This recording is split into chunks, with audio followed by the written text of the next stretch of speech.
하나님 말씀 함께 보겠습니다. 요한복음 17장 21절에서 26절 말씀 함께 보시겠습니다. 요한복음 17장 21절에서 26절까지 한 절씩 교독하겠습니다. 아버지여, 아버지께서 내 안에 내가 아버지 안에 있는 것 같이 그들도 다 하나가 되어 우리 안에 있게 하사 세상으로 아버지께서 나를 보내신 것을 믿게 하옵소서. 그들의 주신 영광을 내가 그들에게 주었사오니 이는 우리가 하나가 같이 그들도 하나가 되어야 함이니라. 곧 내가 그들 안에 있고 아버지께서 내 안에 계시어 그들로 온전함을 이루어 하나가 되게 하려 함은 아버지께서 나를 보내신 것과 또 나를 사랑하심 같이 그들도 사랑하신 것을 세상으로 알게 하려 함이로소이다. 아버지여, 그들에게 주신다고 나의 뜻을 아버지 되었어. 아버지께서 창세전부터 나를 사랑하시고 내게 주신 나의 영광을 그들로 보게 원하노라.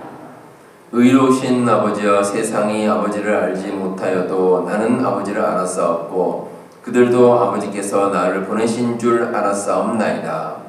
내가 아버지의 이름을 그들에게 알려하였고 또 알려하리니 이는 나를 사랑하신 사랑이 그들 안에 있고 나도 그들 안에 있게 하려 함이니라. 아멘. 우리 여러분들은 그 세상을 사시면서 여러 가지 세상 일들이 잘 될 것이라고 생각하고 사십니까? 아니면 좀 안 될 수 있다 이렇게 생각하고 사십니까? 일반적으로 많은 사람들이 그렇답니다. 많은 사람들이 자기가 처해 있는 상황이 있습니다. 이게 이제 객관적인 상황이죠. 이런 상황보다 더 긍정적으로 생각한답니다. 그래서 더 잘 될 것이라는 그런 믿음을 사람들이 많이 가지고 있습니다. 어떤 심리학 교수님이 이런 인간의 태도를 가리켜서 이제 인고의 착각이다라는 용어로 표현을 했습니다. 우리가 살아가면서 이 부정적인 일을 이제 겪을 때가 있습니다. 예를 들어서 어떤 교통사고로 사고를 당하거나 아니면 병에 걸리거나 아니면 사기를 당하거나 이런 일들이 우리가 살면서 접할 수가 있는데, 근데 보통 사람들은 나에게 이런 일이 일어날 확률을 실제보다 상당히 낮게 추정을 합니다. 그래서 나는 예외가 될 수 있다고 생각하는 일이 많다고 합니다. 반대로 긍정적인 사건이 일어날 확률은 상대적으로 높게 생각합니다. 그래서 여러분들 어떤 일을 그렇게 열심히 하지 않았는데 대박이 난다거나 이런 생각 많이 하고, 또 복권을 사면 내가 잭팟에 당첨될 수 있을 것 같다 이런 생각도 하게 되고, 이런 식으로 사람들이 좀 드문 일이지만 나에게는 일어날 수도 있지 않을까 이런 생각을 많이 한다는 거죠. 근데 이런 소위 말하는 인고의 착각, 이런 생각은 힘든 세상을 살면서 그래도 우리가 위로를 받을 수 있는 그런 장점은 있습니다. 하지만 반대로 심각한 문제도 있습니다. 어떤 문제냐면 비현실적인 낙관주의입니다. 세상에서 우리가 힘든 일을 겪을 수도 있는데, 그런데 그걸 액면 그대로 받아들이지 않습니다. 그냥 잘 된다고만 생각을 하는 겁니다. 더욱이 이런 일이 반복이 되게 되면 어려움을 당했을 때 쉽게 극복을 못합니다. 왜냐하면 여러 가지 일들이 다 잘 된다고 생각하다가 힘든 일을 겪으면 왜 이렇지 하면서 그 일을 극복해낼 이런 마음을 잘 가지 못하는 경우도 있다는 겁니다. 함께 보신 오늘 말씀해 보시면 예수님께서 잡히셔서 십자가에 달리시기 전에 마지막으로 하신 중보 기도의 내용이 기록되어 있습니다. 자, 예수님께서는 이제 십자가에 달리시고 또 부활하시면 더 이상 이 세상에 계시지 않습니다. 그래서 제자들과 또 예수님 믿는 사람들을 위해서 간절한 마음으로 기도를 하십니다. 근데 예수님께서 이 기도의 배경이 되는 말씀이 있습니다. 오늘 말씀은 17장인데요. 그 앞에 나오는 16장에 보시면 예수님의 마지막 설교가 나옵니다. 그리고 그 마지막 설교 가운데 핵심이 되는 부분이 마지막 절인 16장 33절에 나옵니다. 어떤 내용이냐면, 이것을 너희에게 이르는 것은 너희로 내 안에서 평안을 누리게 하려 함이라. 세상에서는 너희가 환난을 당하나 담대하라. 내가 세상을 이겼노라. 이렇게 예수님께서 말씀 주십니다. 자, 이 말씀 가운데 우리가 꼭 생각해 봐야 될 두 가지 사항이 있습니다. 하나는 우리가 이 세상에서 환난을 당한다는 겁니다. 예수님께서도 말씀하셨습니다. 세상에서 너희가 환난을 당하나. 그러니까 예수님께서도 우리가 이 세상을 살아가면서 그냥 마냥 좋은 일만 생길 것이라고 말씀하지 않으셨습니다. 세상 살아가는 가운데 머리 아픈 일도 있고 힘든 일도 있고 갈등하는 일도 있고 여러 가지 어려운 일들이 우리 앞에 반드시 있다는 겁니다. 요한복음 15장 18절과 19절에도 이런 내용의 말씀이 나옵니다. 세상이 너희를 미워하면 너희보다 먼저 나를 미워하는 줄 알라. 너희가 세상에 속하였으면 세상이 자기의 것을 사랑할 것이나 너희는 세상에 속한 자가 아니요 도리어 내가 너희를 세상에서 택하였기 때문에 세상이 너를 미워하느니라. 세상이 우리를 미워한다는 겁니다. 그렇기 때문에 세상 살면서 환난을 반드시 겪습니다. 이 악한 세력이 가득 찬 세상과 선한 길을 행하시는 예수님과는 상극입니다. 그래서 마치 물과 기름처럼 결코 섞이질 않습니다. 근데 우리는 어떻습니까? 예수님께 속해 있지만 한편으로는 이 세상을 살아갑니다. 그렇기 때문에 우리가 세상을 살아가는 과정 가운데 우리가 원하지는 않지만 어려운 일들이 반드시 우리들에게 있습니다. 근데 우리는 때로 이러한 사실을 부정하고 거부할 때가 있습니다. 우리가 세상에서 환난을 당한다는 사실을 받아들이고 싶어 하지 않습니다. 제가 앞서 말씀드린 인구의 착각도 그렇고 다른 사람은 환난을 당할지 모르지만 적어도 나는 그래도 좀 편하게 순탄하게 살 수 있지 않을까라고 우리가 생각할 수 있다는 겁니다. 우리의 신앙생활도 그렇습니다. 우리가 예수님 믿고 살면서 물론 잘 되는 일도 분명히 있습니다. 하지만 세상의 모든 일이 어떻게 생각처럼 되겠습니까? 우리 생각대로 되지 않을 일도 있습니다. 그런데 믿으면 모든 것이 잘 된다. 그런 생각은 맞지 않습니다. 여러분들 살아가면서 가끔 누군가에게 쓴소리를 들을 때가 있습니다. 쓴소리. 이 쓴소리가 비난하고 좀 다릅니다. 비난하고 다른 것이 비난이라는 것은 그냥 상대방을 부정적으로 생각할 마음을 가지고 하는 얘기입니다. 그러니까 상대방을 이제 욕을 한다거나 상대방의 잘못에 대해서 그냥 끄집어내는 것. 이것만 생각하는 거 이건 비난입니다. 그런데 쓴소리라는 것은 긍정적인 면이 있습니다. 누군가를 사랑하는 마음, 저 사람을 정말 위하는 마음으로 하는 얘기입니다. 지금은 돌아가셨지만 제가 한국에서 청년부 교회 다니던 시절에 저희 교회 이제 목사님께서 저에게 하신 말씀이 있습니다. 나를 가장 정확하게 아는 사람이 어떤 사람이냐면 나에게 쓴소리를 해주는 사람이라는 겁니다. 그런 사람이 필요하다는 거죠. 물론 쓴소리 듣고 기분 좋은 사람은 사실은 없습니다. 하지만 정말 사랑의 마음으로 누군가 해주는 그 쓴소리는 의미가 있습니다. 왜냐하면 나를 모르면 절대 할 수 없습니다. 나를 속속들이 알고 정말 위하는 마음이 있기 때문에 하는 얘기입니다. 예수님께서 오늘 말씀 가운데 하시는 말씀도 똑같습니다. 예수님께서 우리를 정말 사랑하시기 때문에 세상을 살아가면서 환난이 있다고 말씀해 주시는 겁니다. 예수님께서도 사실 세상 살아가면서 좋은 일만 있을 거야 이제 입에 발린 말씀 하실 수도 있습니다. 하지만 예수님께서 환난이 있을 것이다. 예수님께서 우리를 위해서 하시는 말씀입니다. 과거에 크게 인기가 있었던 그 베스트셀러 책 가운데 칭찬은 고래도 춤추게 한다. 그런 제목의 책이 있습니다. 아주 많이 팔린 그런 책인데 참 의미가 있는 말입니다. 칭찬이 좀 좋은 거죠. 칭찬은 참 좋은 것이고 얼마나 좋으냐면 이 동물인 고래조차도 또 춤추게 만들 수 있을 정도로 아주 누군가를 칭찬해 주는 거 참 좋습니다. 그런데 이 칭찬이 고래를 춤추게 할 수는 있지만 바른 길로 가게 만들 수는 없습니다. 바른 길에 가게 만드는 것은 입에 발린 칭찬이 아닙니다. 올바른 길에 대한 정확한 가르침입니다.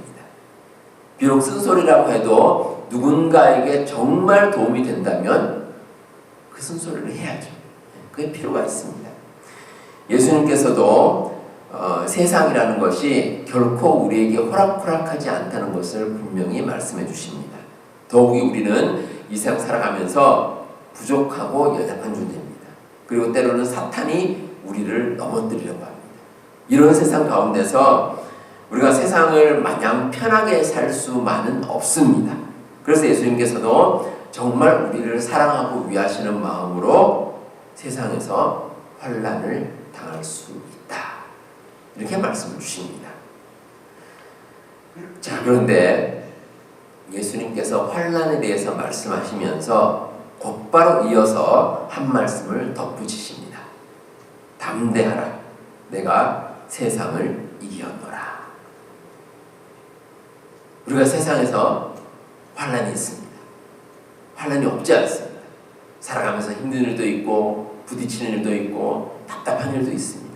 하지만 환난을 당할 때 예수님께서는 담대하라. 우리에게 담대하라고 말씀하십니다. 예수님께서 이 세상을 이기셨기 때문입니다. 이 세상을 이기셨기 때문에 그래서 우리가 담대하게 살아갈 수 있습니다. 비록 환난을 당하지. 이 말씀에서 우리가 눈여겨볼 게 있습니다. 이 말씀을 하신 예수님 말씀의 시제입니다. 시제. 이게 무슨 말이냐면 이기 얻노라. 이기 얻노라. 이건 미래가 아닙니다. 미래가 아니고 원어를 보면 완료입니다. 완료. 완료라는 건 이제 과거 이미 끝났다는 거죠. 그런데 이 말씀을 하실 때 예수님께서는 십자가에 달려 돌아가시기 전입니다. 그 전을 말씀하신 겁니다. 그리고 물론 부활하시기 전입니다. 근데 예수님께서는 이미 이겼다라는 뜻으로 말씀을 주셨습니다. 이런 시제를 따지고 보면 좀 논리적이진 않습니다. 미래에 일어날 일인데 이미 이겼다. 벌써 과거에 이겼다라고 예수님께서 말씀을 주신 겁니다. 우리가 환난이 있을지라도 담대할 이유가 여기 있습니다. 예수님께서는 이미 승리하셨기 때문에 우리는 세상이 줄 수 없는 평안을 가지고 이 세상을 살아갈 수 있습니다. 오늘 말씀에서 예수님께서 말씀하신 이 평안은 헬라어로 이제 에이레나라고 부르는데 히브리어로 우리가 익숙합니다. 샬롬, 우리가 평안, 여러분들 평화, 평안 이렇게 말씀하는데, 근데 이 평안이라는 단어, 성경에 나오는 평안이라는 단어는 특별한 의미가 있습니다. 세상이 알 수도 없고 세상이 줄 수도 없는 평안입니다. 왜 그러냐면 믿는 사람들은 미래에 일어날 일에 대해서도 평안을 누리고 살아갈 수가 있기 때문입니다. 예수님께서는 미래의 일에도 우리가 이길 수 있다. 담대하라. 내가 세상을 이기었노라. 이렇게 말씀을 주십니다. 미래의 일이지만 우리는 이미 이겼습니다. 사람은 누구나 미래에 대한 불안이 있습니다. 미래에 어떤 일이 생길지 모릅니다. 그 모르기 때문에 어떻습니까? 우리가 왜 은행에 이제 저축도 하고 또 뭐 연금도 가입하고 또 우리가 혹시 모를 사고에 대비해서 보험에도 들어놓고 뭐 이런 식으로 우리가 미래를 준비합니다. 자, 그런데 그렇다고 해서 우리가 100% 편안하게 살 수 있습니까? 그렇지가 않습니다. 왜냐하면 가장 중요한 것이 미래의 일에 대한 결과를 모릅니다. 어떤 일이 생길지 모릅니다. 그러니까 우리 마음 가운데 긴장도 있고 불안함도 있습니다. 나중에 오늘 저녁에 우리가 서는 시카고 풋볼팀이죠. 베어스. 그 팀이 이제 경기를 하는데 미래의 일이죠. 오늘 뭐 이길 수도 있고 질 수도 있습니다. 알 수가 없습니다. 근데 여러분, 세상에서 가장 흥미가 떨어지는 방송이 있습니다. 이미 결과가 나온 운동 경기 재방송해 주는 거. 이거 보고 있으면 물론 재미는 없죠. 정말 재미없습니다. 다 알고 있는데 뭐 재밌습니까? 재미없습니다. 그런데 마음은 그렇게 편할 수가 없습니다. 뭐 이기든 지든 이미 결과가 나왔기 때문에 정말 편안한 마음으로 그 경기를 볼 수가 있습니다.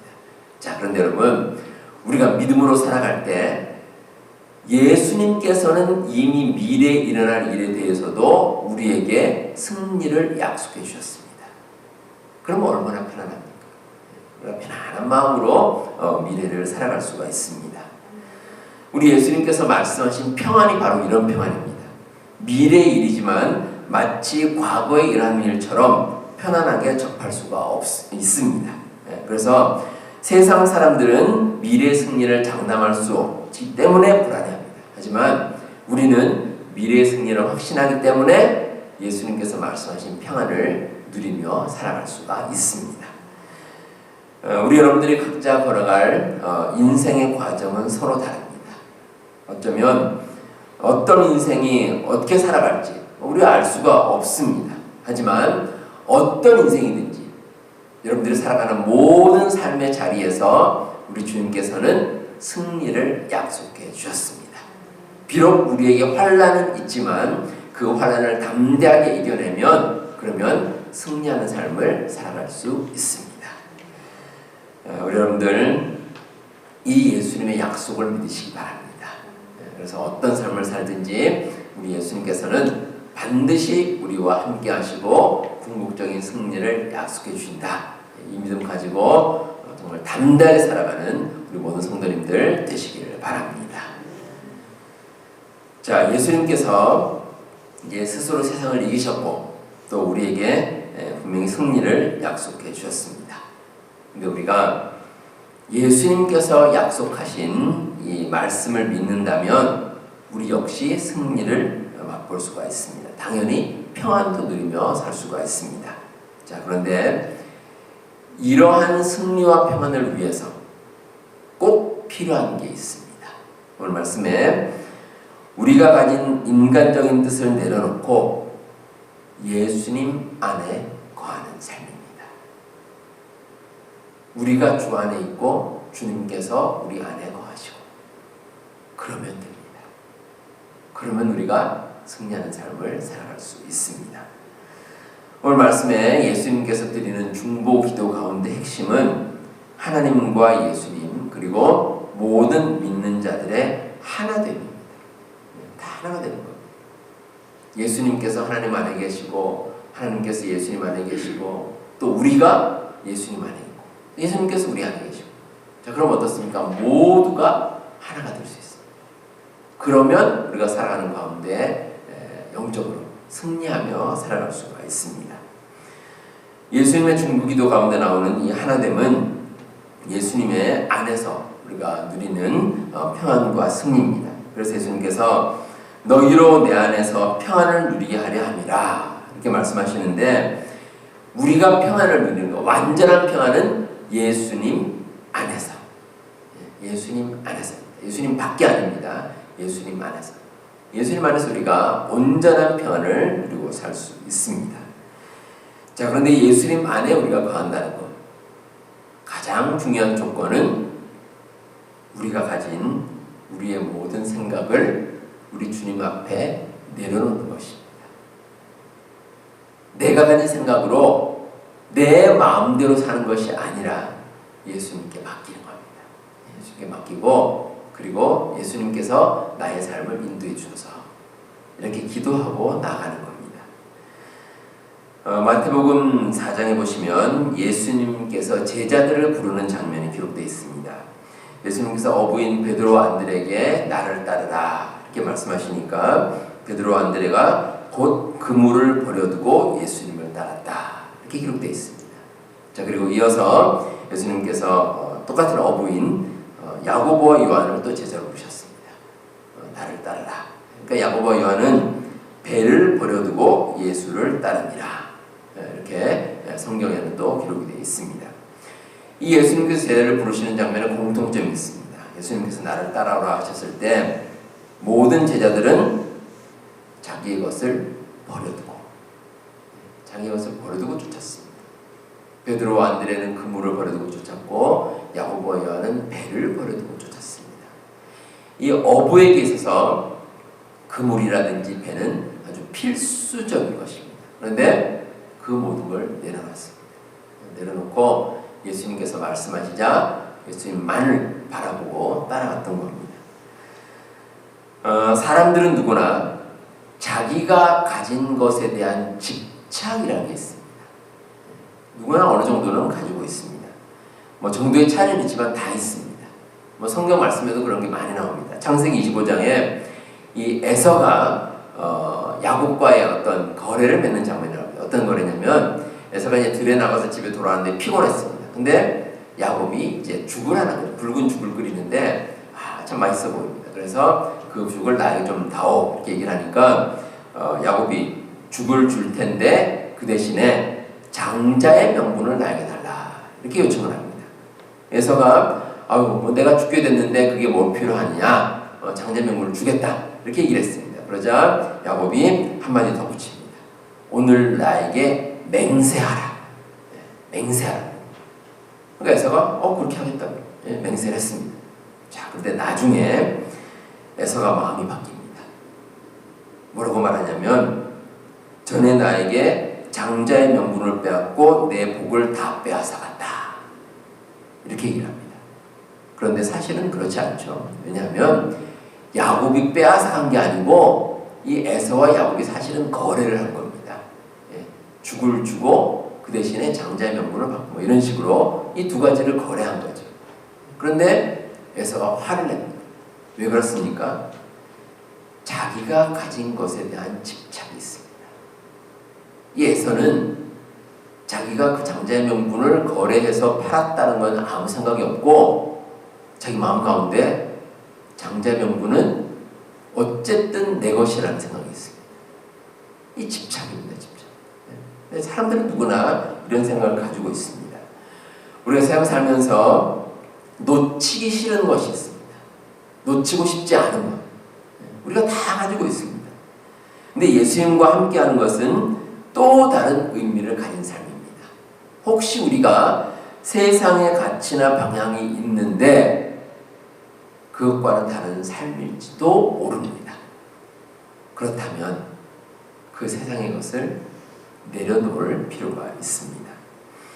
우리가 예수님 안에 거한다는 것은 세상에서 내가 만든 영역을 떠나는 삶입니다. 우리가 살아오면서 우리의 인생 가운데 하나하나 쌓아온 그런 삶 가운데 만들어 놓은 나만의 어떤 영역이 있습니다. 그런데 예수님 따르고자 그 영역에서 살짝 벗어나야 됩니다. 그거 쉽지가 않습니다. 근데 예수님께서는 그렇게 벗어나서 예수님을 따르기를 원하십니다.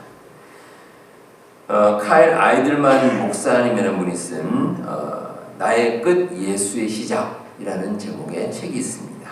이 책의 제목처럼 내가 끝나는 곳에서 예수님이 시작된다. 이런 뜻을 담고 있습니다. 그런데 이 책에 이런 구절이 나옵니다. 진정한 삶은 내가 끝나는 곳에서 시작됩니다. 하지만 그 길은 결코 쉽지 않습니다. 내가 그곳에 이르기를 원하지 않기 때문입니다. 우리가 살면서 내가 본능적으로 원하지 않는 것들이 있습니다. 그런데 우리가 정말 예수님을 따르기 원한다면 그러면 그걸 내려놔야 됩니다. 그런데 그게 쉽지 않다는 겁니다. 근데 예수님께서는 때로 우리로 하여금 억지로라도 우리의 영역에서 벗어나게 만드실 때가 있습니다. 그 과정이 힘들긴 하지만 우리에게 필요하다면 그렇게 만들어 주십니다. 우리가 견고하게 지켜왔고 또 버릴 수 없다고 생각했던 것들이 때로는 무너질 때가 있습니다. 그때가 언제냐면 예수님께서 우리를 부르실 때입니다. 예수님을 새롭게 우리가 알아가는 과정입니다. 그 책에 보면 시작되는 1장, 제 첫 번째 장의 제목이 이렇습니다. 하나님의 나라는 내 은행의 잔고가 0이 될 때, 지로가 될 때 시작된다. 이 책 그 1장의 제목입니다. 나를 내려놓을 때, 그런 일이 생길 때, 그때 우리가 비로소 우리 주님을 새롭게 깨닫게 된다는 것입니다. 근데 이런 예수님의 뜻에 대해서 우리가 때로 이런 질문을 할 때가 있습니다. 예수님, 이거 좀 너무하신 거 아닙니까? 우리를 사랑하신다 그래 놓고 왜 이렇게 우리에게 어려움을 겪으라고 하십니까? 이렇게 질문할 수 있겠죠. 근데 여러분, 사실은 예수님의 사랑은 그 어떤 것에도 비할 바가 아닙니다. 예수님께서는 스스로 십자가에 달려 돌아가셨고 우리를 위해 부활하셨습니다. 우리에게 영원한 생명을 주셨습니다. 그 예수님께서 우리를 사랑하지 않을 수가 없습니다. 근데 왜 그렇게 우리에게 때로 어려움을 주시느냐? 우리를 위해서입니다. 우리가 그 어려움과 환난을 이겨내고 우리 예수님과 동행함으로 궁극적인 승리를 얻게 하기 위해서, 그래서 우리에게 때로는 힘든 길을 가게도 만드시는 겁니다. 우리 성도 여러분, 우리가 사는 세상이 쉽지만은 않습니다. 세상 살아갈 때 어려움도 있고 또 때로는 힘든 일을 만납니다. 특별히 예수님 믿고 따르는 사람은 그 어려움 가운데 환난을 겪고 또 그 환난 가운데서 내가 원하는 것들을 잠시 접어둬야 할 때도 있습니다. 하지만 우리가 예수님 말씀을 믿고 따라가면 예수님께서는 그 모든 환난을 이기게 만드십니다. 그리고 환난을 이기게 만드시고 그 환난을 넘어서 우리에게 놀라운 소망과 미래를 허락해 주십니다. 우리 여러분, 우리 앞에 펼쳐진 그 예수님께서 원하시는 그 놀라운 축복, 놀라운 미래를 여러분 마음 가운데 꿈꾸시면서 우리 주님과 늘 동행하며 살아가는 우리 모든 성도님들 다 되시기를 바랍니다.